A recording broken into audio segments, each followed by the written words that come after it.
ভালোবাসি।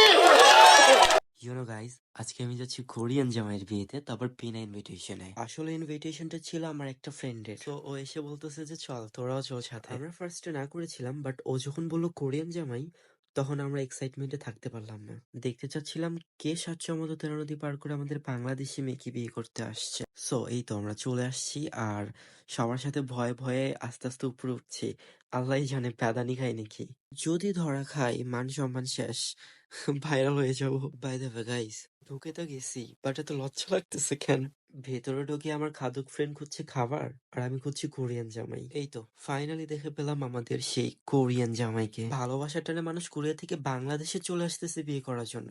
অন্যদিকে আমি আর আমার ফ্রেন্ড ভাবতেছি আমাদের জন্য আজ পর্যন্ত পাশের গ্রাম থেকেও কেউ আইলো না। ওমা, সাংবাদিকরাও দেখে আসছে ইন্টারভিউ নিতে। জামাইয়ের স্কিন যে লেভেলে চকচক করতেছে, এখন তার ভয়ই লাগতেছে না। খাইতে না দিয়ে যদি লাথি মেরে তাড়ায়ও দেয়, তাও আর আফসোস থাকবে না।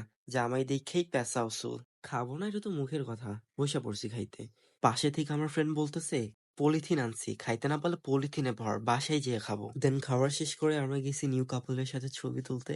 আর এমন ভাবে ছবি তুলছি, মানুষ তাকায় আসছে, ভাবতেছে আমরাই মনে হয় রিলেটিভস। তাই কেউ চিনে ফেলার আগে আমরা দৌড়িয়ে বের হয়ে গেছি। সো ইয়া, এখন আমরা বাসায় চলে যাচ্ছি, আর যাওয়ার আগে তাদের কনগ্রাচুলেশন জানাই আসছি। দে ওয়াজ রিয়েলি নাইস। আর হ্যাঁ, তোমরাও কেউ বিনা ইনভিটেশনে বিয়েতে গিয়েছো নাকি আমাকে কমেন্টে জানাবা।